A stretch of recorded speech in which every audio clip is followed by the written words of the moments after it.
External forces of change are constant, particularly for a place like Provincetown. And Provincetown has had multiple human epochs: the Wampanoags, the Pilgrims, whalers, Portuguese fishing communities, artists, queers. We can't really stop larger demographic, economic, and climatological forces. So what does the next epoch look like, and how do we shape it? Do you want to start? Yeah, I'm going to start. We're in the midst of the change. And it's interesting having come to Provincetown since maybe the mid-90s and seeing sort of less Portuguese influence, but also less a sort of a diverse age range of queer influence in Provincetown. I think we're in the midst of the change. And it's manifest, and I think it relates to what you said, Jay, in how we build our housing and what we allow. And I think if we want to keep it, we have to make some choices, hard choices about who we are and what we value. And we seem to have valued, in some cases, continuity, and in other cases, sort of larger, more expensive ways of tourists coming here and enjoying the place. And so when I think about affordability and what made Provincetown affordable or what made it unique, right? It was the public alleys, it was the rooming houses, it was the small B&Bs, it was the motels. But that's not sort of how we build or even what we allow. And I think we have to think about, like, what is affordability? It's not just, I work in affordable housing, but a lot of times we'll build, we'll spend a lot of time building one-bedroom units with a parking spot, but that's actually not necessarily going to bring back, if we did 2,000 of those units here in Provincetown, that wouldn't necessarily bring back a queer community, right? Because we're more dynamic than that, right? And vacation affordability is part of it. So what does that look like? And so I think about the ways we could have that sort of future that we want, but it looks very different than I think what we're approving and what we're proposing. Yeah, just to kind of add to that, I don't work in affordable housing, but in terms of building things, I think about building worlds, right? So we have to build worlds, we have to build futures in response to climate change. I'm a climate scientist, but I work at an art school, and so I think about how we reach people, on this issue emotionally, right? And that's typically through art, through music, through sound, through these types of things.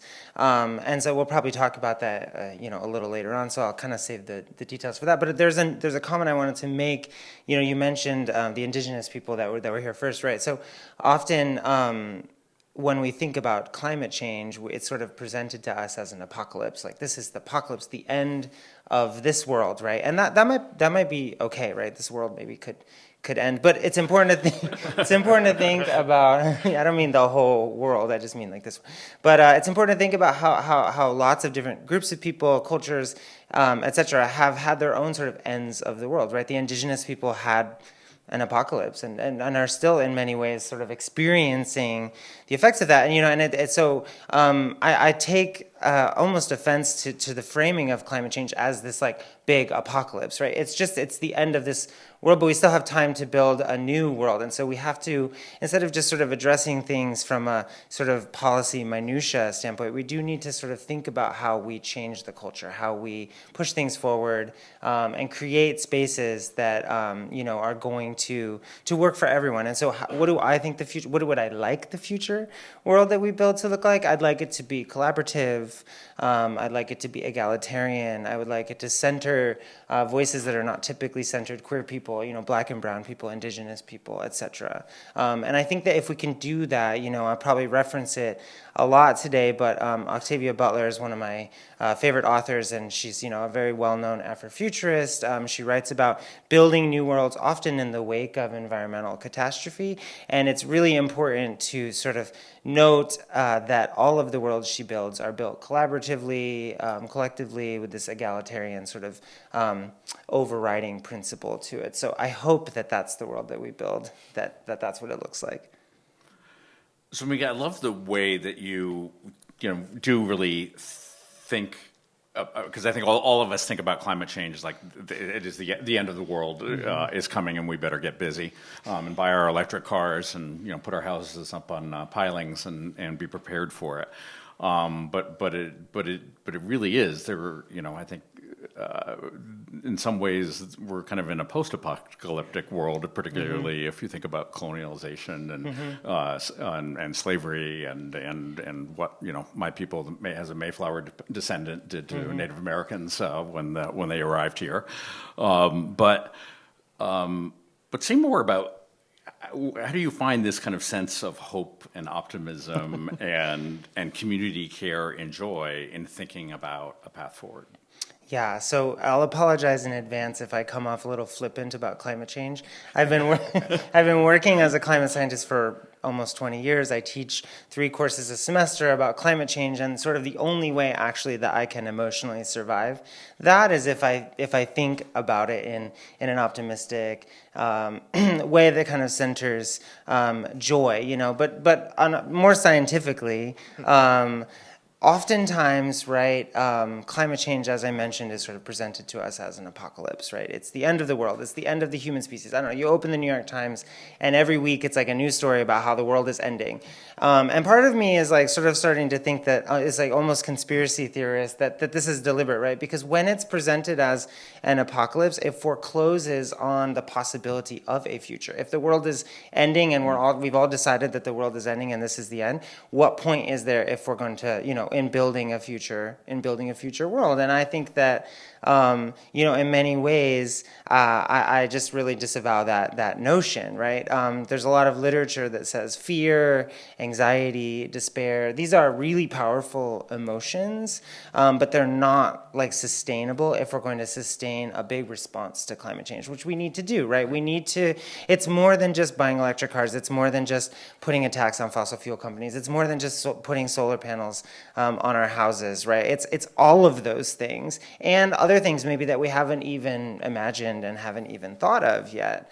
And so we're not going to think of those things. We're not going to imagine those things unless we operate from a place of joy and optimism. And as a queer person, I'm sure there's many of you identify as queer. We've built our own worlds, right? And we built our own worlds from spaces of joy and optimism. We don't build our worlds from spaces of fear. We meet at the bar, right? We meet at different places that are joyful, that are community, and sometimes we forget that straight people exist. But I try to anyway. Sorry to all the straight people in the audience. I joke that because I'm a trans woman, I was a gay man before I transitioned, and I pretty much exclusively like men, so I guess that makes me kind of straight, which is really disappointing. But I think that we can take that same energy that we use to build those worlds, because we do build those worlds. We've built a world, we're in a world that was sort of like in many ways built by and for queer people. And when we're in those worlds, right, they work for us, and we've added all of the things that we want, and they adapt, they change as new, stuff becomes known, as new things enter this sort of lexicon, right? And so why can't we take that and sort of apply it to the climate crisis, right? So I think of it sort of as a type of, not queer liberation, but like environmental liberation. If we can think of it that way, then I think we can do this, right? I think we have to be optimistic about it. My students, they tell me I'm like cloyingly optimistic, but I always, there's an Octavia Butler quote. I told you I would talk about her a lot, but there's an Octavia Butler quote from Parable of the Sower. I don't know if any of y'all have read Parable of the Sower before, but there's a quote, and I'll see if I can remember it. I give a lot of talks, so it's top of mind, but it's something like the world is full of painful stories. Sometimes it seems like there aren't any other kind, and yet I found myself thinking how beautiful that glint of water was through the trees. So we have to keep our eyes on the glint of water and not the world burning up around us, right? Because if we do that, we'll be distracted from the goal. So, Mark, not only work on affordable housing issues here on the Lower Cape, but also am active statewide and across the country. And, I know we tend to focus here in our own community and the challenges that we're facing, but housing affordability is a problem in a majority of the United States. I believe that there are only about 250 counties in the entire country where median home price and median housing costs are in sync. And so it's pretty gloomy in the housing affordability space as well. And I wonder if you just see those parallels, and as we talk about gentrification and housing affordability, and how might we approach the affordable housing situation and the preservation of our communities with the same kind of optimism and hope. So you want me to solve the housing crisis? Yeah. Right now. Or at least be more joyful about it. Optimistically solve the housing crisis. I'll start with the distressing part, which is it's relatively new. It's new that almost every place in the U.S. is unaffordable and has a housing crisis. That's new. And there are a whole bunch of reasons for that. And so Provincetown isn't unique in that way. And I think even a place that is focused on a kind of tourist economy, also, it's not unique in that way. But I think Provincetown does have some advantages. This is, to me, the optimistic part, which is, I'm just going to pick a year, like 1953, all the ways that things were affordable were basically made illegal, right? In favor of a kind of single-family subdivision, right? Maybe public housing, but not enough of it. But all of those ways, whether it be the basement apartment or the granny flat or, the rooming house or, the accessory dwelling or other things, were actually made illegal. And even in a place like New York, there's a minimum square footage for an apartment. And those were the things that actually made things affordable. It basically gave us flexibility. I'm not saying it was perfect, but when you close all of those things off, then you're only left with, world you and I are in, where we layer 7 financing sources, onto a development so that we can have a certain amount of affordability at a certain income for a limited period of time. And I've been in the industry so long that the things that I financed are now exiting their affordability. And it's going to happen in Provincetown too.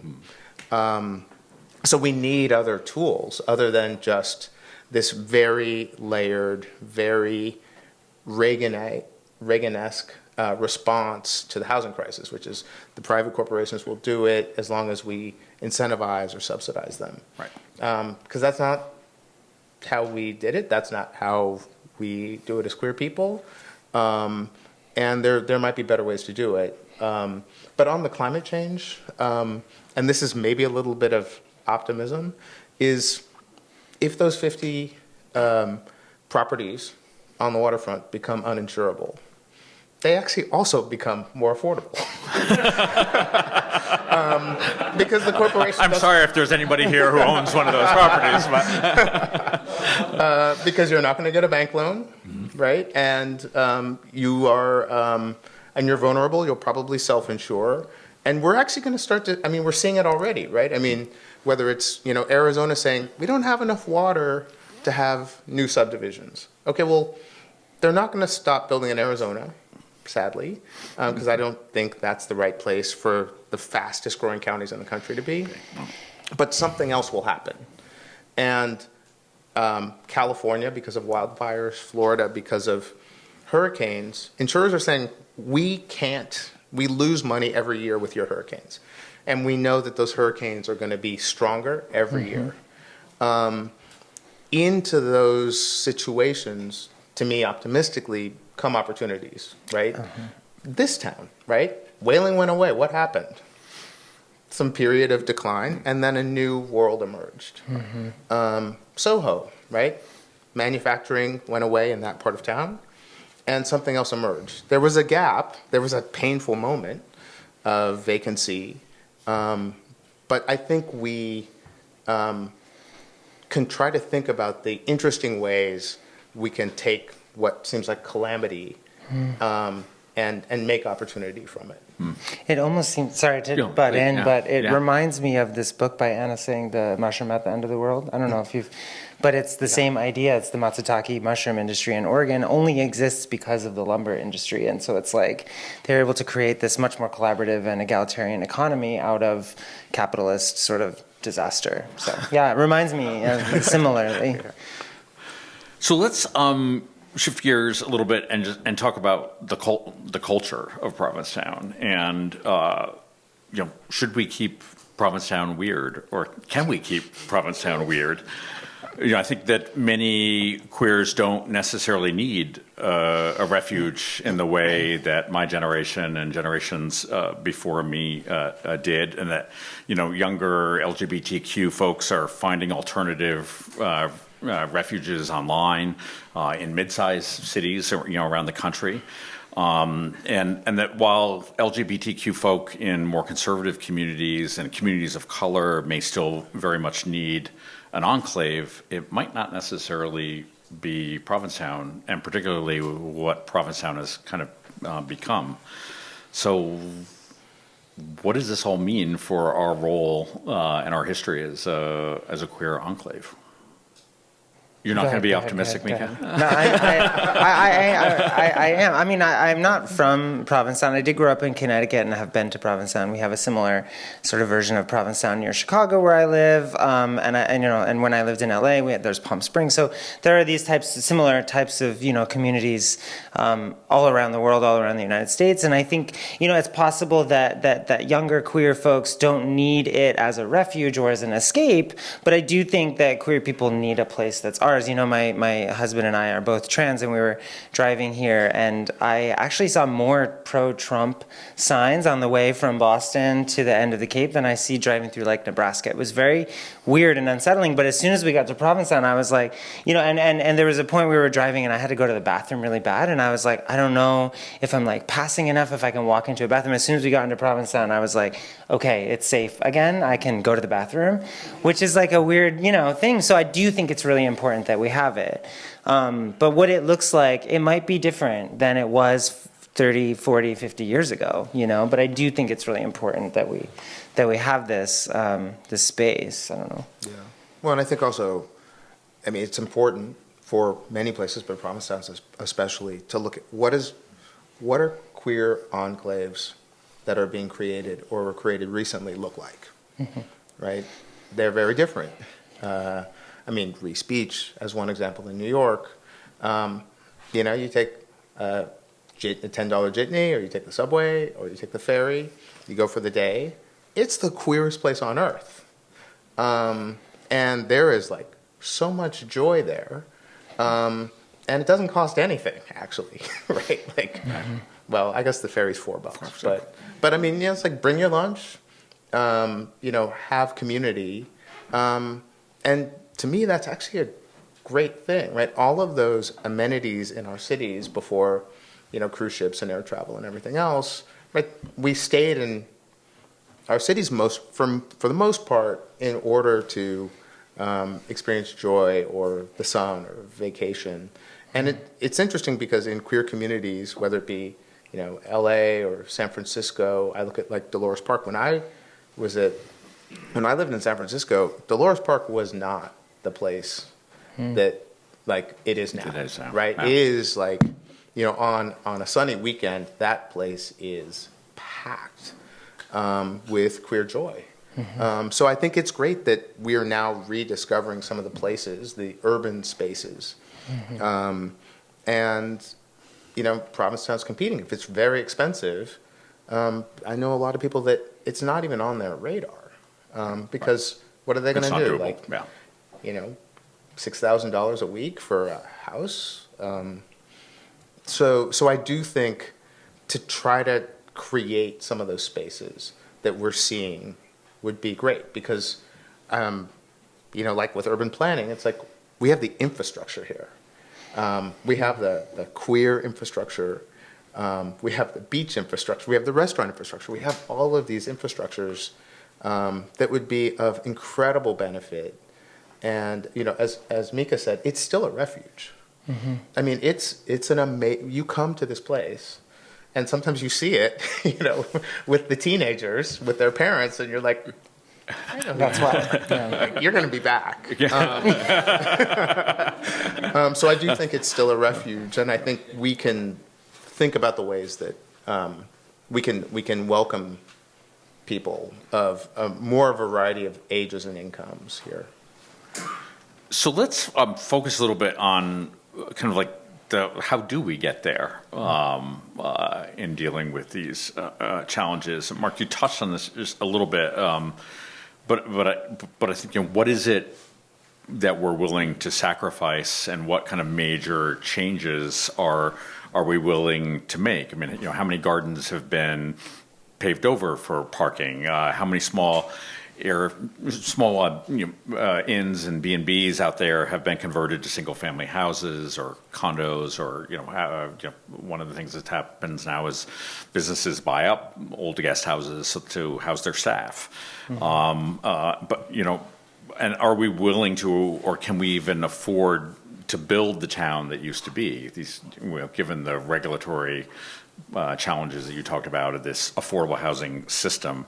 But having rooming houses and more communal spaces, and particularly when you think about how those spaces too can be brimming with sexual and artistic energy, can we do that, or are we going to just do this, build more big affordable housing units on higher ground and the edges of town, out on Route 6 or along Champaigner Road, or what sacrifices are we willing to make?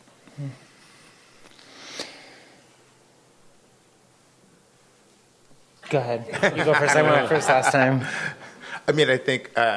Just to the climate change example, right? As a Californian, when there were wildfires, Malibu. Actually, Mike Davis, may he rest in peace, wrote a piece called "The Case for Letting Malibu Burn," because it burns every year, like literally every year.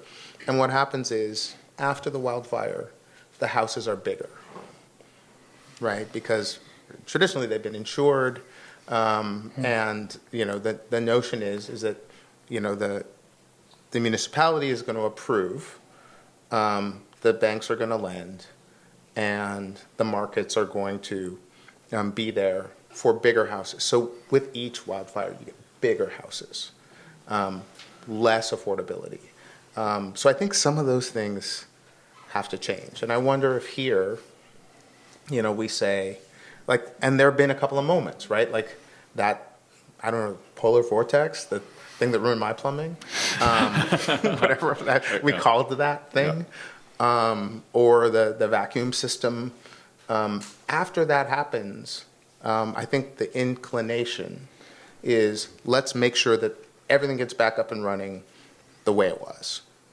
But we're going to have a number of those moments, and we might be able to make the decision, if the vacuum sewer is going to be a problem, if this is going to happen again, how do we live differently? How do we build differently? And I think that's going to be, but are we willing to do it? Are we willing to make those sacrifices? Are we willing to, reduce our property values? Or are we willing to approve the things that, could you build the town we have now? I think the answer is no. No, right. And should we build the town that we have now?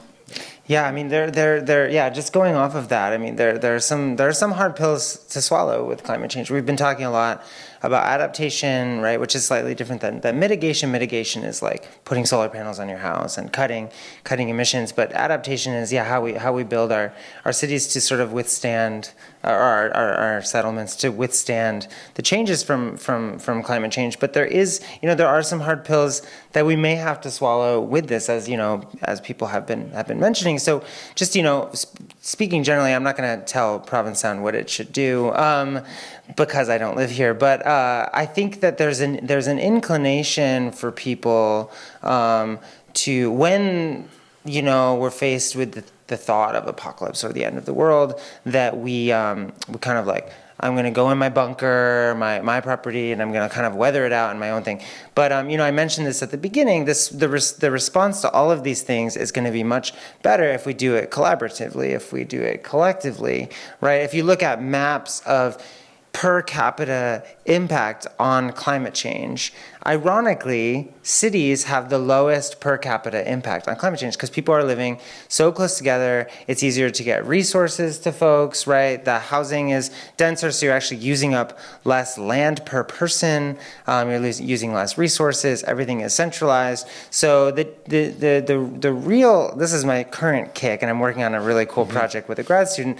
The real solution, in my opinion, to climate change is to get rid of the suburbs, which I know, I'm sorry. But, and we don't have to like get rid of the suburbs, eliminate them, right? But we need to start thinking creatively about how we actually maybe live more densely. And, queer people, I think, are often better at thinking about this because we've had to think about lots of different adverse things that are going on in our life, and this is just another one that we have to do. So, how do we think about our communities, so when we talk about rebuilding or going back to what it once was, maybe we need to go back even further when we all lived really close together and we kind of relied on each other, and there's this sort of like egalitarian aspect to the worlds that we live in, the worlds that we build. So also, if anybody's interested in those maps, I can show you them because they are stark, right? People always think cities are horrible for climate change. There's like factories, there's like gas guzzling cars, blah, blah. But actually, on a per capita basis, if we all lived in the cities, nature would be fine without us. We could let nature heal on its own. It doesn't need us there. In fact, it wants us out, right? And so the more we can do that, the more we can think in that direction, the better, in my opinion. On the Cape, even just on the lower Cape, 92% of our housing stock is single-family houses on 1 acre lots. Provincetown's kind of the exception.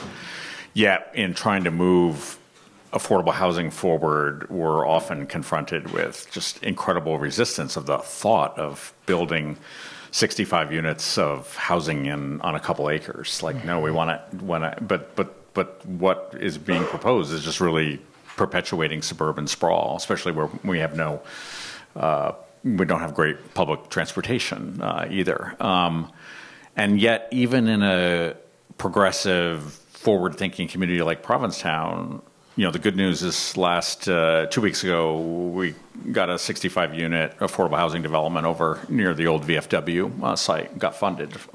Great. Why is it not net zero in construction? Why do we have a building code that even in a place like Provincetown that even allows fossil fuels for heating? Particularly when propane and oil we're trucking in, whereas if we required all electric in any new construction and any new renovations, that would be a really important way for us to contribute to fighting climate change. So kind of my last question before we kind of open it up is, Mark, you touched a little bit on this about carrots, but also the sticks that are going to be used, and that I just mentioned some as well. Like, are we willing to reduce residential square footage? Are we willing to limit condo conversions? Could we get smart and maybe build housing over the parking lots in town? Are we willing to do the third rail of limit short-term rentals in town, and how might we do that? But Do we need, is what we need to do is really radical change than what we've been doing? Well, I mean, I think Mika said it, which is like that's a collective action versus a individual action, right? My house, and it seems like, at least as I look around, it's really easy to take a salt box or a cottage and then make it a 3,000 square foot single family house. Much easier than getting affordable housing approved. Much easier than, let's say, somebody that might want to build a motel with bedrooms down the hall that might rent by the day and not by the week and for $89 a day. You know, like that would be incredibly hard for somebody to build. And I imagine the criticism would come when it was proposed. So I'll just tell one project I'm working on, which I'm really happy about and I hope comes to fruition, which is in Portland, Oregon. There's a very big site. It was a former African-American neighborhood, destroyed, urban renewal, Interstate 5, et cetera, et cetera. A story that happens in the U.S. quite a bit. But now all those buildings and parking lots are reaching the end of their useful life. And the owners of those properties now have allowed a right of first refusal. So they can sell it for market rate, but they have to offer it to the Albina Vision Trust first. And they have to come up with the money, but they have a vision of what a neighborhood should be, how to honor and bring back the Black community in Portland. And so the interesting thing about the project is that the site is zoned for 20-story towers. It's right across from the Pearl District, if you know Portland, right on the river. But their plan is not to build 24-story towers, not to start with what the zoning is, but to start with what they want. So mapping, one of the things I'm working with them on is like, what is the African-American supply chain? What are what kinds of buildings do the contractors that exist build? Architects, engineers, appraisers. What kind of businesses might expand in that area? And it turns out that that's 6 plexes, 8 plexes, 20-unit multifamily. And affordability isn't so much of an issue. The community is the more important thing. If they have opportunities for jobs and longevity and honoring the community. And I thought, it was hard fought, but it was an interesting way, a very different way, certainly than projects I'd worked on before, of thinking about something, right? So, what would it, if you just led with, we really want the queer community to thrive in Provincetown and survive, well, if you map to that, what does it look like? Yeah. And so this Portland project is really interesting because the city officials, right, when you think about the tax revenue from what it's zoned for, they're going to have to sacrifice less tax revenue.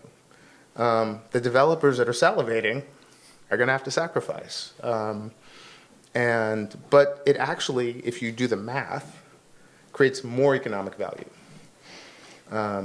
for their local economy. Right.